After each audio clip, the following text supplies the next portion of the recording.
Hey, hi, how's it going? How's your life? How's your family? I hope everything's great. I'm great. Are you great?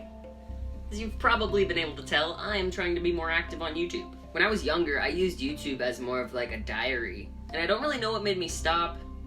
Well, I do, but that's another story. I think that it was very therapeutic for me at one point, and if it's okay with you, I would like to get back into it. Some chapstick on.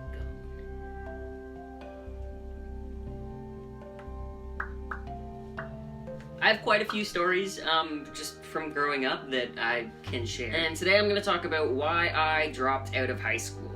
Bum, bum, bum.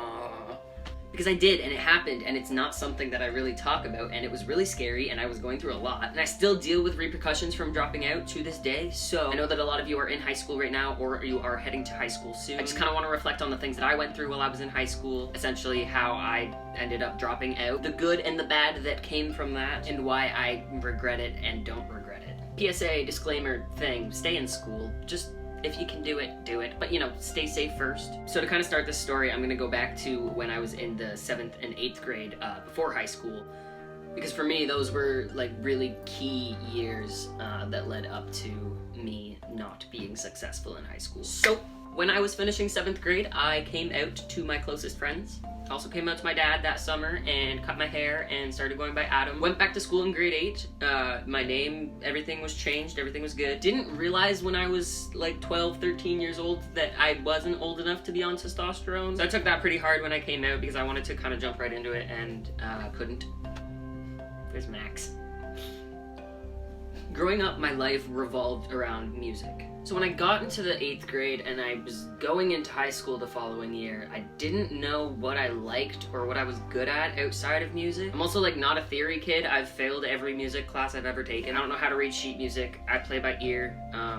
Myself or my dad taught me everything that I know, and for me getting into the arts in high school wasn't realistic because of that. I don't know theory. It never stuck. With that being said, I think that when I got into the 8th grade, I started stressing out a lot, not knowing who I was or what I wanted to do. It's kind of coming to this point where I was like, you know, playing music by ear might not get me through to a career. I'd always told everyone I was going to be a musician, and people were like, okay, but what's your backup plan? And I was like, I'm not having a backup plan. I'm going to be a musician. I'm pretty good at math, and there was a while where I thought maybe I wanted to be a chartered accountant or something, but like none of that was me. So when I was in the 8th grade, I started just hanging around with different crowd than I used to hang around with. Started partying, was getting into a lot of trouble. I was always really awkward, like making friends and just like having friends. It's not like I was antisocial, I tend to say the wrong things at the wrong time, and I tend to make people think I'm weird. I think talking to a camera is actually so much easier because you could like edit stuff out. So essentially I started going to a lot of parties, and when I would go to parties with my friends, I would take ecstasy, and I thought that it was helping my self-confidence or something. It was making me like buzz, so I was, you know, bouncing around, but it wasn't real. It was very fake, and that's sort of where I started to get lost. I went from only using it at parties to using it on the weekends with my friends. Before I knew it, I was in my bedroom by myself using it. I've never seen a gender therapist to this day. I never talked to any counselor or anything about my parents' death. When I was 13, I didn't have any diagnosis of any sort of mental health issues or anything. And so I think that a lot of the issues that I was having just kind of went unsolved and untreated. So initially, I think that set me up for failure going into high school. When I got to grade 9, I was a drug addict. Got picked on a lot in high school. Some of it was because I was trans, some of it was because people could just see right through me. I went to a lot of parties and I hung out with a lot of people that were cooler than me. I remember at one point I was seeing this girl for a bit, and she was getting invited to like senior parties, and I was like getting thrown into trash cans, and she literally broke up with me because she was like, I'm dating a loser. When I was in the 8th grade, my dad was a pretty heavy alcoholic, and when I got into the 9th grade, he was just in the hospital a lot, and I spent a lot of my time at the hospital with him. And when I wasn't at the hospital with him, I was partying.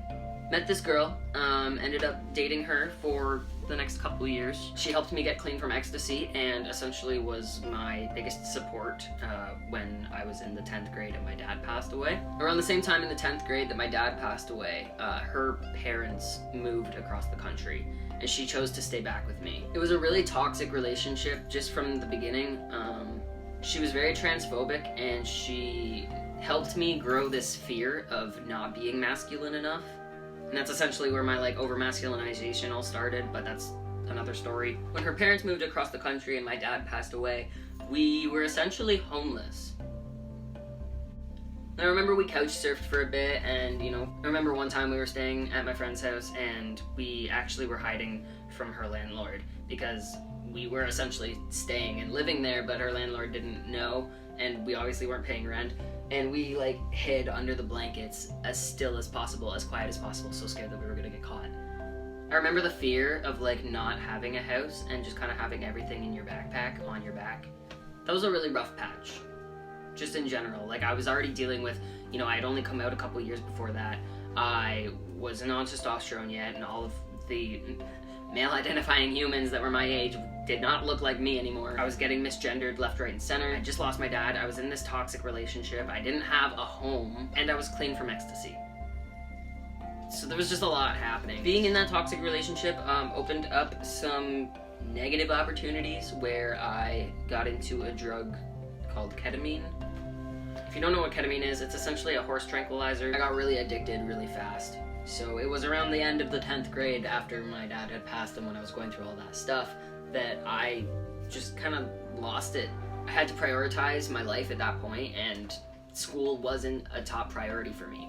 I was like, if I just take school right now and put it on the back burner, I can come back to it later. I just need to figure the rest of my life out right now. So it messed up my education, but it also saved me. Had I have kept pushing to finish high school at that time where my head was at, it wouldn't have been good.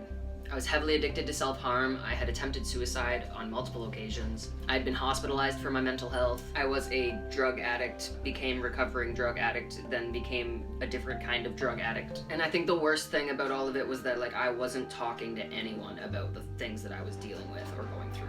Had I have stayed in high school, I would have been the graduating class of 2016, but I kind of knew from the start that my education path was not going to be like anybody else's.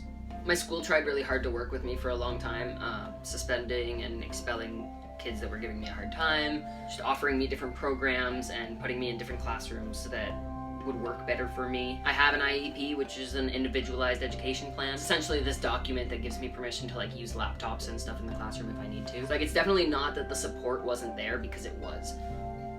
When I was in grade 9 and 10, my dad slowly stopped being able to come to, school meetings, and I just started falling through the cracks. Once he passed away, I stopped trying. I was severely depressed. I had so much anxiety, more anxiety than I've ever had to date. But dropping out of high school gave me time to find a place and work to pay rent and buy groceries, and I sort of just grew up right then and there. I had to learn how to make money, I had to learn how to pay my bills, I had to learn how to make life work. For me, there was no mom or dad to call if I needed a ride to the grocery store, or if I needed help with money for a phone bill or something. I was really lucky to get involved with something called youth in policing. They essentially took me as an at-risk youth and molded me into a star citizen. I had a lot of fun in the program and I did really well with it. Got clean, got out of a hella toxic relationship. Kind of went job to job for a bit just because I didn't really have experience and I wasn't the most approachable looking teenager.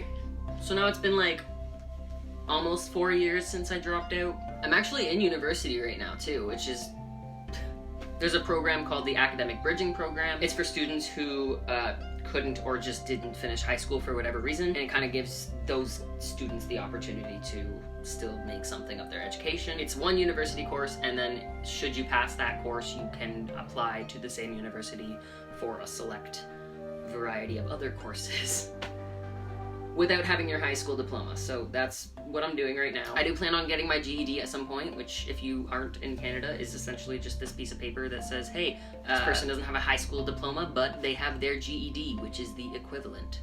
I just have to study and go take this test. Essentially I have to prove to them that I know what the Pythagorean theorem is and that I know what a parabola is. I'm kidding, it's a lot more work than that, but I'll get there. So this has been quite the ramble, but I think what I really wanted to get to was the fact that high school sucked, and I ended up being okay. I was messing up so much in high school, like, I was literally ruining my life. Once I started surrounding myself with the right people, and once I started really looking after myself, things got better. So yes, it's sad, and I'm ashamed that I dropped out of high school, but I'm also not. For me, at that point in time, that is everything that I needed to continue surviving. And now I'm here, and I'm clean, and I'm not addicted to self-harm, and I don't struggle with suicidal thoughts or attempts. I'm a lot more comfortable with my gender, not over-masculinizing myself. People can't see through me anymore because I am actually just myself.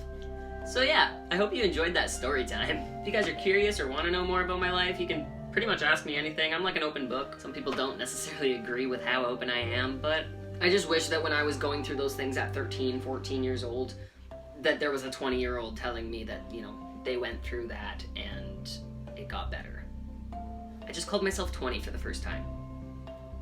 I'm an adult. I'm doing adult things. I'm adulting. So yeah, my name's Adam, and I'm here to tell you that everything's gonna be fine. It doesn't even matter what you're going through right now, because literally everything works itself out. It does matter what you're going through right now. I mean, like, your feelings matter. You're valid. Just, like, don't stress too much about things, because time heals so much more than you give it credit for. So thanks for listening to some of my story. If you want to hear more, you can tap the subscribe button somewhere.